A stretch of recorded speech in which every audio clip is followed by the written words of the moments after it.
tanghali po sa inyong lahat na mga solid Duterte supporter.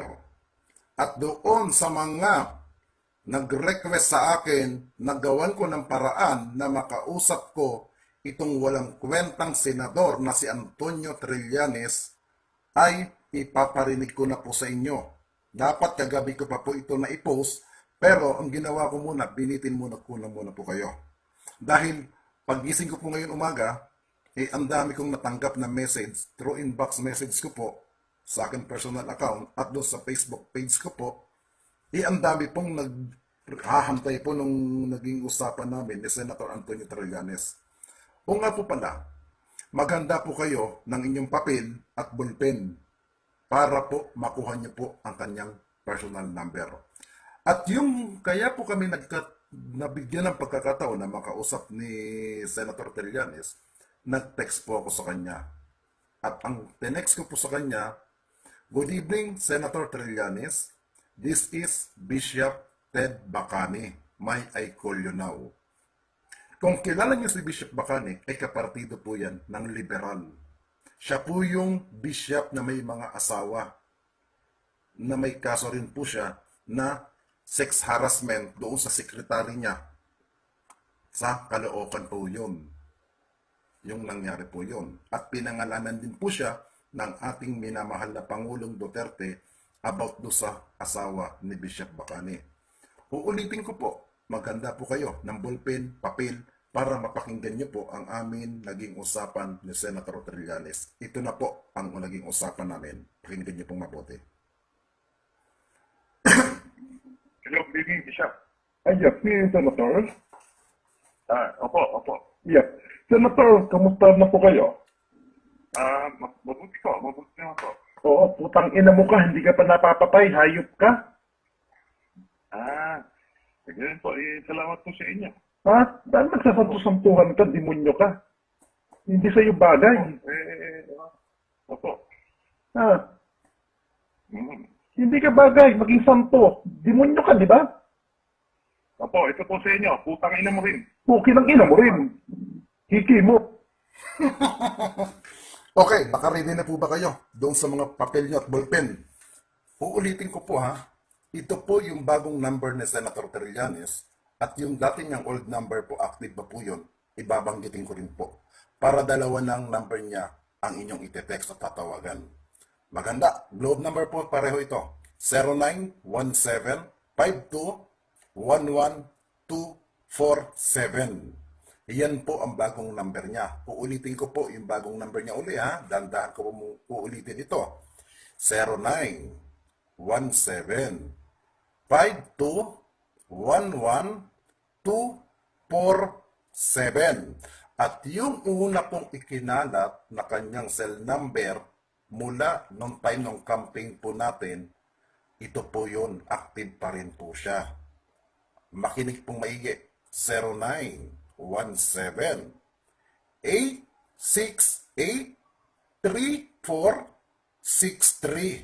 I repeat, 0917-868-3463. Nakuha nyo na po ba? Kung nakuha nyo na po, alam nyo na po ang gagawin nyo, bahala na po kayo kung paano nyo siya i-text, paano nyo rin siya ipaparinig sa kanya yung galit nyo po at ipaparating. Kaya nga po, doon sa mga basher ko na galit sa akin dahil minumura ko daw ang Liberal Party, ito po ang sasabihin ko po muli sa inyo. Magpakita kayo ng inyong mga muka. Hindi yung nagiging troll kayo ng LP, pero ang gamit yung mga muka ay puro animation, cartoons, aso, pusa, unggoy. Sa bagay, mga animal naman kayo sa LP, kaya dapat lang ang gamitin ninyo. Puro mga profile picture ng mga hayop. Ang tanong nga lang, totoo nga ba kayong aso? Muli, maraming salamat po doon sa lahat na nag-view ng aking video ng mga nakaraan. At lalo na doon sa naging murahan na pagmumura ko kay Senator Franklin Drilon. Hindi po ako natatakot sa kahit anong bantang kaso. At kahit na po doon sa mga deterrent na pinadala sa akin ng mga taga-Liberal Party, hindi rin po ako takot Maraming salamat mga kasulid DDS.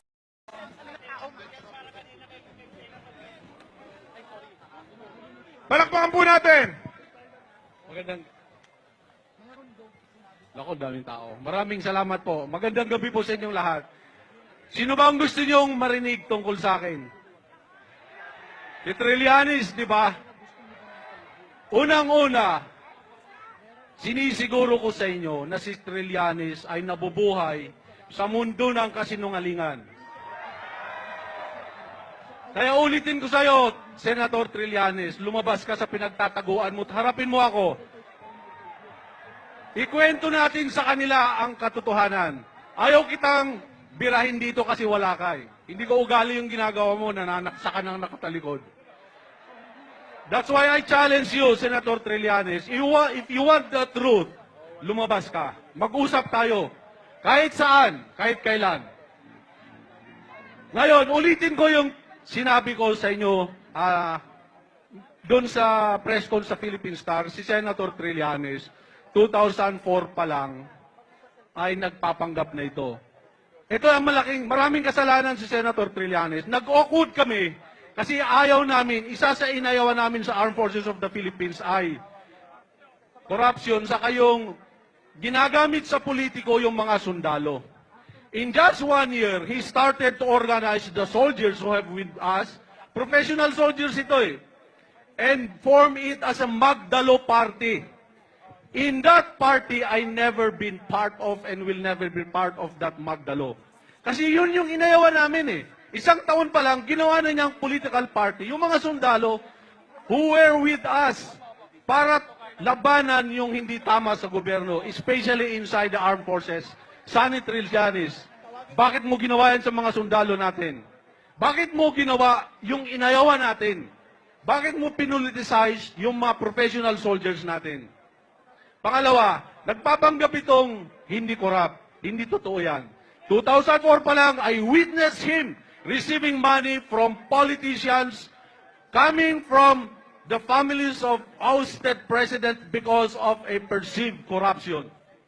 I challenge you, Sonny, nandun na sa social media, yung picture namin, nakapaligid sa table, kung saan dineliver sa kanya, at yung nag-deliver, sabi niya, Sonny, ito na yung request mo. Tumambad sa mukha ko, pera. Kasi pagbalik namin sa kulungan, sabi ko, Sonny, in your next meeting with these politicians, please don't invite me to be part of.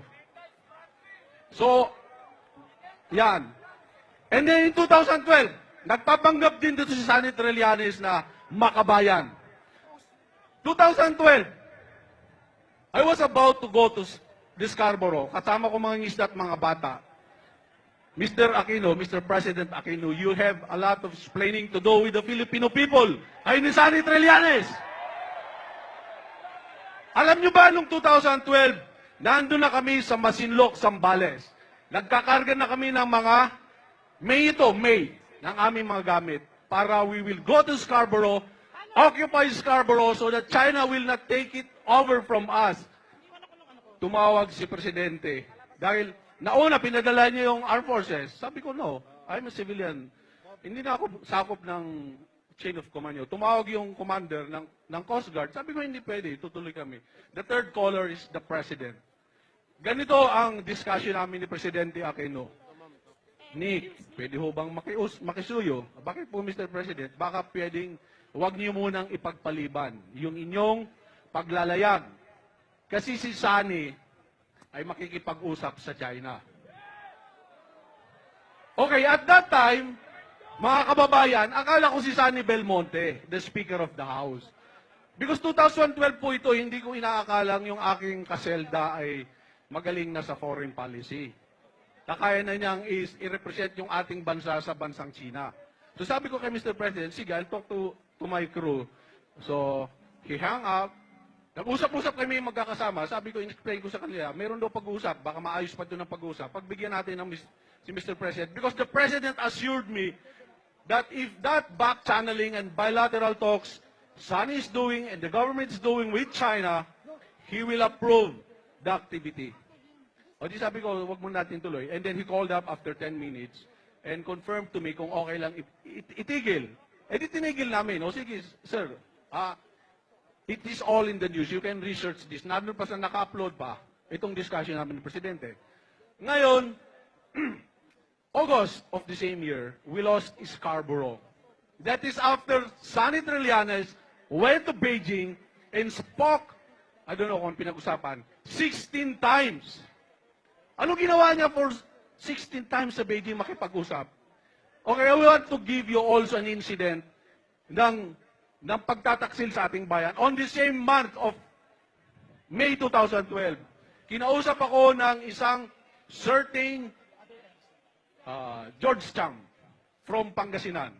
He introduced himself to me as the special envoy of Federation of Filipino Chamber of Commerce and Industry and asked me if I could meet then Chinese Ambassador Ma Kekang, I cannot pronounce her name, yung babae.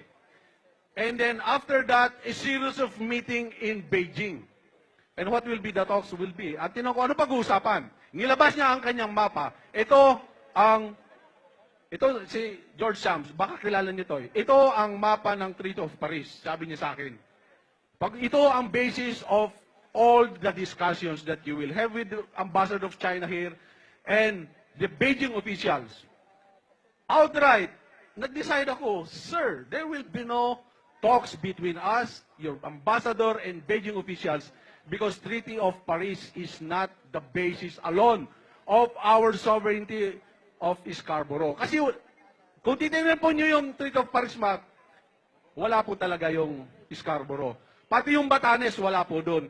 It was hastily drawn by Admiral Montojo and who was defeated by Dewey nung panahon ng... So, hindi malinaw yung pagkasulat niyan. So, right there and there, sinabi ko, wala po tayong pag-uusap kasi yun yung ibinebenta nilang mapa sa atin. So why Senator Trillanes, an expert in military, kasi hindi naman gagawin niya ng Senado na committee chairman ng defense kung di siya magaling. Hindi niya maintindihan yung mapa na yun kung yan ang naging basis niya. Kaya nautos siya pumunta sa Beijing 16 times and deal with China. Okay na lang. Let's give that to Trillanes. Sabihin natin nagkamali siya.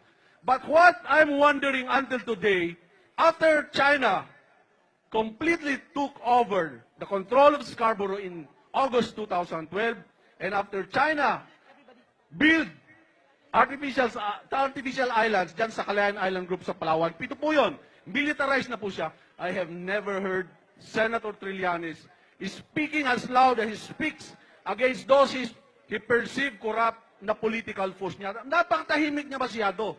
And you know what is inside?